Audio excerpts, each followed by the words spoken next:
Hello my dear future nurses, আজ আমরা 2022 সালের এএনএম জিএনএম এর পিওয়াইকিউ সলভ করব। তো ফার্স্টেই 96 নাম্বার কোয়েশ্চেনটা দেখে নেওয়া যাক। এখানে বলেছে ঠিক অড ওয়ান আউটের মতো।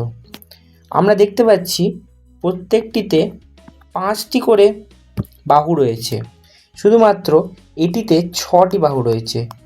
তাহলে এটি হবে আমাদের অ্যান্সার।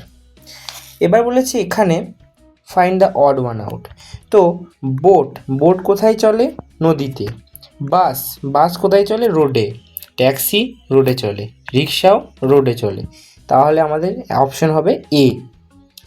এবার এখানে রিলেশনশিপ এস্টাবলিশ করতে বলেছে কি? অনেকগুলি মেনকে কি বলে? ক্রাউড। এবার এখানে কাউ অ্যান্ড অক্স এটা রিলেশনশিপ ফর্ম করছে না, কারণ অনেকগুলি কাউ আর গ্রুপ অফ কাউ বলা হয় আ হার্ড। তেমনি শিপ ফ্লক, হ্যাঁ এটা ঠিক রয়েছে, আর গ্রুপ অফ শিপকে ফ্লকই বলি।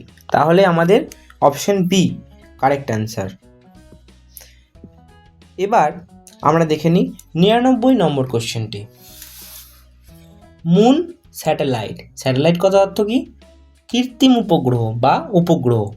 তাহলে আর্থ কি হবে? আর্থ হচ্ছে গ্রহ অর্থাৎ প্ল্যানেট। এবার 100 নম্বর কোশ্চেনটি দেখে নেওয়া যাক। আমরা এখানে প্যাটার্নটিকে রেকগনাইজ করব। প্রত্যেকটি এলিমেন্ট ছবির মধ্যে রয়েছে সেগুলোকে আমরা এক এক করে দেখব। যেমন আমরা ফার্স্টেই দেখে নিই অ্যারোটা কি আছে? ফার্স্টে এদিকে রয়েছে, দেন এদিকে রয়েছে, আবার এগেইন অপোজিটে রয়েছে, আবার এদিকে রয়েছে। তাহলে আমাদের নেক্সট অ্যারো কী হবে? অবভিয়াসলি ডান দিকে। তাহলে আমাদের ডান দিকের মধ্যে রয়েছে বি, ডি এবং এ। সি কিন্তু অলরেডি ডিসকোয়ালিফাই হয়ে গেল। এবার আমরা কি দেখব? প্রত্যেকটি শেপ। দেখো, প্রথমে আমরা যদি সার্কেলটাকে ধরি তাহলে কি দেখতে পাচ্ছি? ফার্স্টে সার্কেলটি এখানে রয়েছে, দেন এখানে রয়েছে, দেন এখানে রয়েছে, তারপর এখানে আসছে, অর্থাৎ সার্কুলার ফ্যাশনে ঘুরছে অ্যান্টি ক্লকওয়াইজ। তাহলে নেক্সট প্যাটার্নে কি থাকবে? আমাদের এখানে। সো আমাদের অপশনের মধ্যে একমাত্র অপশন ডি রয়েছে অ্যাকর্ডিং টু আওয়ার কনসেপ্ট। এবার ডিসকাস করে নেওয়া যাক 2022 সালের শিফট 2 এর কোয়েশ্চেন পেপারটি। এখানে প্রথমে দেখে মনে হতে পারে যে বিভিন্ন রকমের শেপ রয়েছে, তার মধ্যে সার্কেলটিই হবে, কারণ সার্কেলটির মধ্যে কোনো কর্নার নেই। বাট কনসেপ্টটি একটু আলাদা, কারণ এখানে আমরা দেখতে পাচ্ছি এইগুলো সবই হচ্ছে 2D ফিগার, যেটাকে আমি 2 অ্যাক্সিসের মধ্যে রিপ্রেজেন্ট করতে পারি। বাট এই যে দিয়েছে এটা হচ্ছে কিউব, এটা 3 অ্যাক্সিস ফিগার। এখানে হাইট রয়েছে, সেহেতু এটি হবে আমাদের কারেক্ট অ্যান্সার। এবার 97 নম্বর কোয়েশ্চেনটির মধ্যে দেখো, পেন আমরা রাইটিংয়ের জন্য ইউজ করি, পেন্সিল আমরা রাইটিংয়ের জন্য ইউজ করি, নোটবুক এটাও আমরা রাইটিংয়ের জন্য ইউজ করি, কিন্তু বুক কি আমরা রাইটিংয়ের জন্য ইউজ করি? এটা আমরা রিডিংয়ের জন্য ইউজ করি। তাহলে আমাদের অ্যান্সার কী হবে? বি, বুক। এবার এখানে আমাদের বলেছে রিলেশনশিপ এস্টাবলিশ করতে। কিভাবে? কার্পেন্টার কি ইউজ করে কাজের জন্য? স।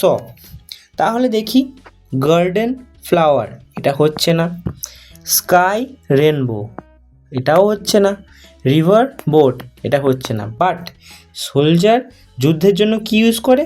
গান। এই রিলেশনশিপটা এস্টাবলিশ হচ্ছে। এখানেও আমাদের রিলেশনশিপটা চেক করতে হবে যে কিভাবে রিলেশনশিপটা এস্টাবলিশ হয়েছে। যেমন ডগ, অর্থাৎ কুকুরের হাতকে আমরা কি বলি? প। হুফ কার, দেখে নাও স্টুডেন্টস, আমাদের কিন্তু এই টাইপের অ্যানালজি ক্যাটাগরিজ কোয়েশ্চেনগুলো জানার জন্য আমাদের ভোকাবুলারি কিছুটা হলেও স্ট্রং থাকা দরকার। তো এখানে হুফ হবে আমাদের হর্সকে বোঝায়, হুফ হচ্ছে হর্সের খুঁড়কে বোঝায়। এবার 100 নম্বর কোয়েশ্চেনটি দেখে নেওয়া যাক। এখানে আমাদের প্যাটার্নটিকে রেকগনাইজ করতে হবে, কিভাবে প্যাটার্নটি রয়েছে। দেখো, প্রথমে একটি দাগ, তারপর দুটি, দেন তিনটি, কিন্তু আবার চতুর্থবারে একটি, অর্থাৎ এখান থেকে এখানে প্যাটার্নটি রিপিট হচ্ছে। কিন্তু এই দুটি প্যাটার্নের মধ্যে কিছুটা ডিফারেন্স রয়েছে। এটা যেদিকে রয়েছে এটা ঠিক তার অপোজিটে রয়েছে। সো আমাদেরকে বুঝতে হবে যে দ্বিতীয় ক্ষেত্রে যেটা হবে, এখানে যেহেতু এভাবে রয়েছে তাহলে এখানে আমাদের এভাবে হবে। তাহলে এভাবে রয়েছে মাত্র দুটি, তাহলে এটি এ অথবা সি এর মধ্যে হবে। বাকি দুটি অলরেডি এলিমিনেট করে ফেলেছি। এবার কি দেখব, একের পর 2 হবে, তাহলে আমাদের অপশন সি কারেক্ট অ্যান্সার। তো থ্যাংক ইউ স্টুডেন্টস আমাদের সাথে জুড়ে থাকার জন্য।